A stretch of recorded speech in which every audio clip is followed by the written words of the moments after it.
In a quiet, rural community, a young child stepped off the school bus one afternoon and began the short walk up the driveway toward home, but she never arrived. Witnesses recalled a distinctive van with a mural parked nearby.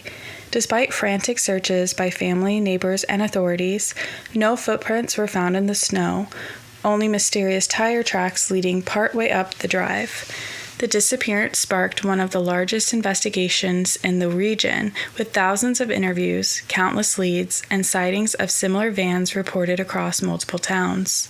Yet every clue dissolved into dead ends, leaving behind a mystery of how a child could disappear within sight of home.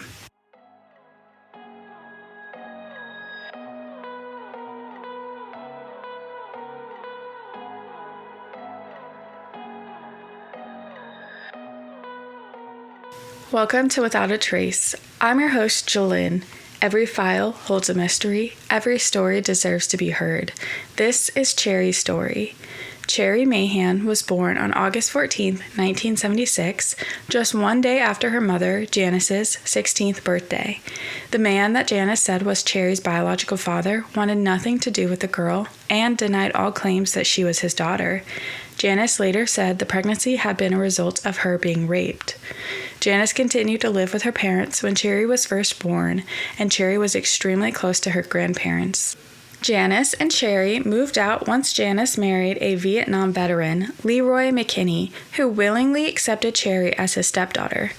Cherrie had been living in Cabot, an unincorporated community in rural Winfield Township, for about 7 months.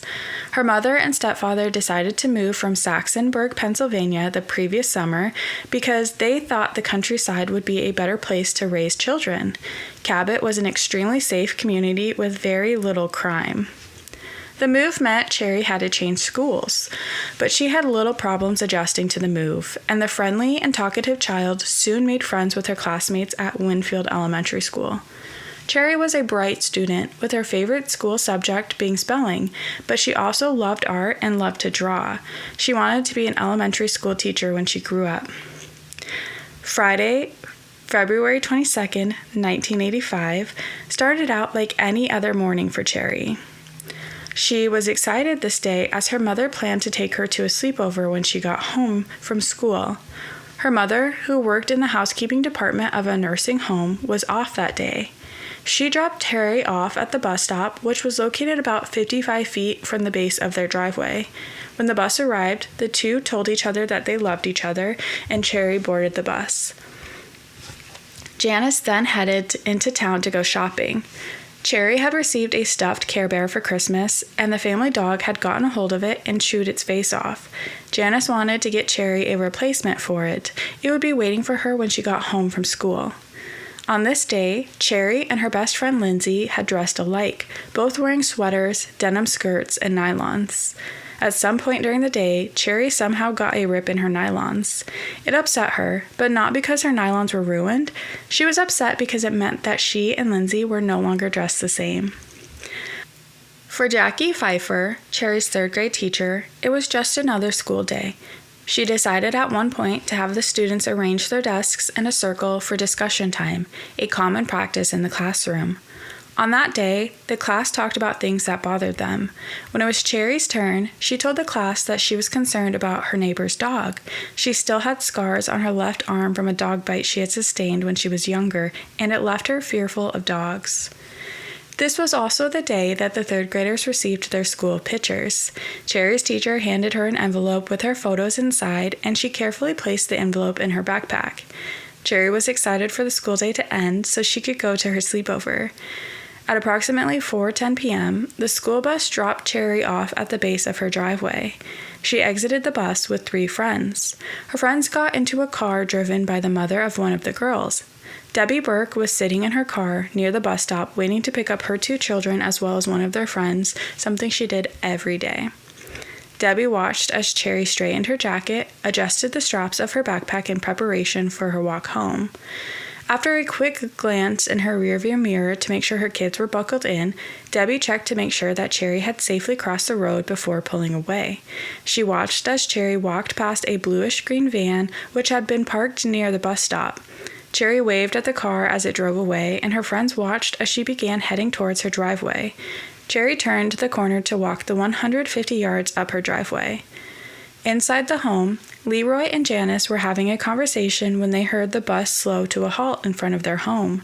Normally, either Leroy or Janice would ride down the end of the driveway to pick up Cherrie so that she didn't have to make the uphill walk to the house in the cold. As Leroy started to head for his truck, Janice stopped him. The weather was nice and sunny, and she told him to let Cherrie walk as the fresh air would be good for her. Leroy agreed, and the couple continued talking, expecting to hear the sound of crunching footsteps as Cherrie came up the gravel driveway. After about a minute, they fell silent and looked at each other, straining to hear crunching footsteps from Cherrie coming up the driveway, but all was quiet. They thought that Cherrie was just chatting with some of her friends before starting up the driveway, but they didn't hear the sounds of any voices, nor did they hear any sounds indicating that the bus was still idling in the street.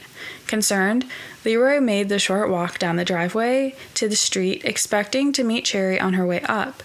As he rounded the final curve in the driveway, the street came into view. He was horrified to see that it was completely empty. There was no sign of Cherrie, the bus, or any other children. With his heart pounding, he raced back up the driveway and into the house, where he gave Janice the news that would cause her entire world to fall apart. Cherrie was missing.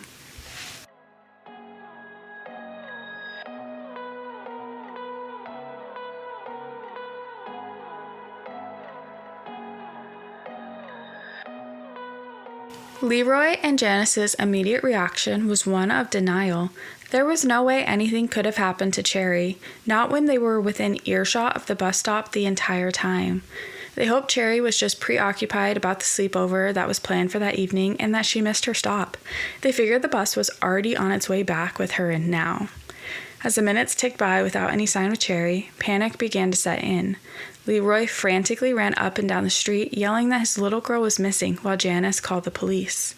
Authorities immediately launched an extensive search to locate the missing 8-year-old.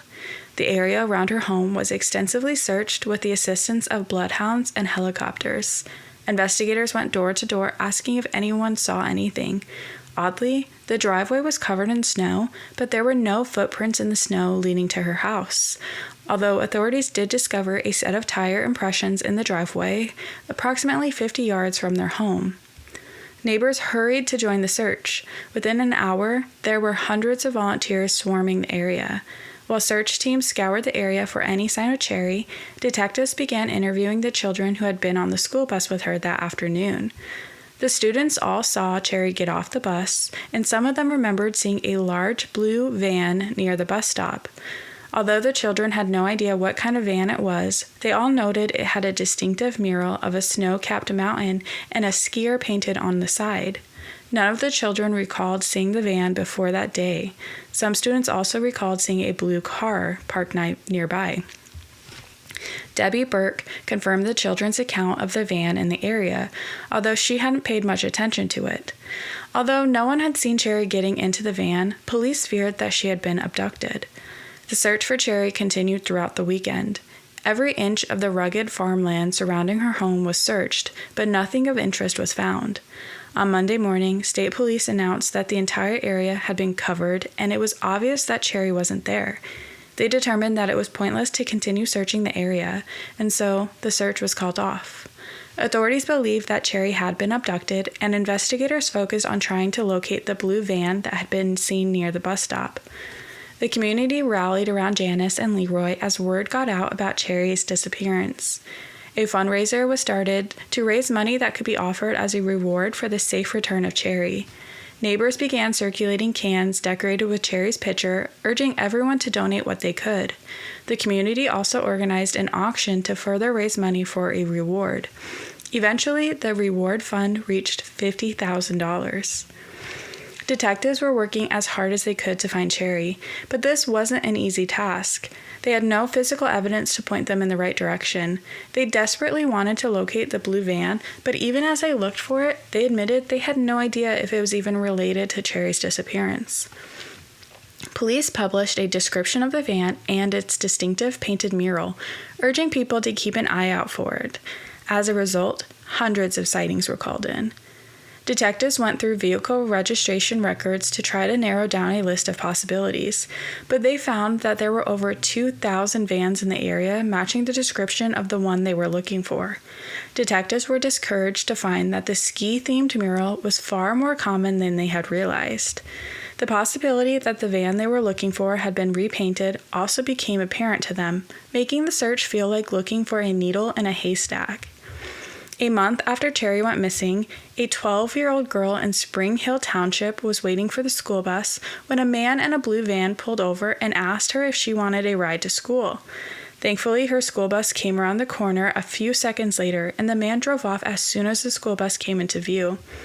The girl described the driver as being a heavy-set white male around 30 years old, with black hair, a beard, and a mustache. She wasn't sure what kind of van he had been driving, but it was an older model and had a decal of a dragon on the passenger side door. Police immediately began searching for the van, but they were unable to locate it. Spring Hill Township, a small town located on the Pennsylvania-Maryland border, was only about 90 miles from Cabot. Investigators considered the possibility that this incident and Cherrie's disappearance were somehow linked, but without more evidence, there was no way they could be sure. As the weeks went by, it became apparent that there was not going to be a quick resolution for Cherrie's disappearance. Leads were still pouring in, but none of them led the police closer to finding Cherrie. Cherrie's third-grade classmates took her disappearance especially hard. It made them fearful that something like this could happen to them. Now, with Cherrie gone, the students began to open up about their feelings, and there was one emotion that was overwhelming the students: guilt. Cherrie's classmates were traumatized by the thoughts that they could have done something different that day. If only they had told the bus driver about the van, maybe the bus would have waited for Cherrie to safely walk up her driveway before leaving. It was heartbreaking to listen to a group of 8-year-old children struggling to come to terms with an event that not even adults could comprehend. Detectives knew there was a possibility that Cherrie had been abducted by someone she knew, as only 1% of missing children cases are non-family abductions. Investigators quickly discounted the theory that Cherrie had been abducted for ransom, confirming that Cherrie most likely knew her abductor. This meant they had to interview all of Cherrie's family, friends, and neighbors. Everyone was considered a potential suspect until detectives were able to rule them out, even Cherrie's parents. Cherrie's biological father, a man living nearby in Armstrong County, was considered a suspect.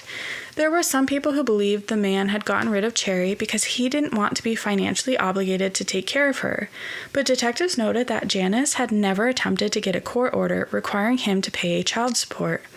The man, who wasn't publicly identified, denied the claim that Cherrie was his daughter. He told detectives that he had only ever seen Cherrie once, when she and her mother happened to attend a party that he was attending as well. Since Cherrie was missing, there was no way to have a DNA test done, leaving investigators unable to confirm or deny Janice's claims that he was Cherrie's father. Whether he was her biological father or not, he was not considered a person of interest in Cherrie's disappearance. Janice and Leroy were also interviewed numerous times by both state police detectives and FBI agents. Detectives said that they had been cooperative and that there were no inconsistencies in either of their statements, but as the parents of a missing child, they remained persons of interest. The FBI asked if they would submit to polygraph examinations, and they agreed. Each was subject to an intensive 4-hour exam administered by the FBI. Once the tests were complete, it was announced that neither Leroy nor Janice had shown any signs of deception, and they were ruled out as suspects. With their parents cleared as possible involvement, the detectives expanded their investigation to include friends and neighbors.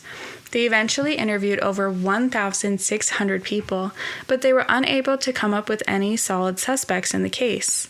All of Cherrie's family members were quickly eliminated as suspects. After 3 months, no significant leads developed. A national direct mailing company printed a photograph of Cherrie on postcards accompanied by the question, "Have you seen me?" These cards were mailed to thousands of households across the United States, alongside an artist's rendition of the distinctive van seen in the vicinity of her abduction.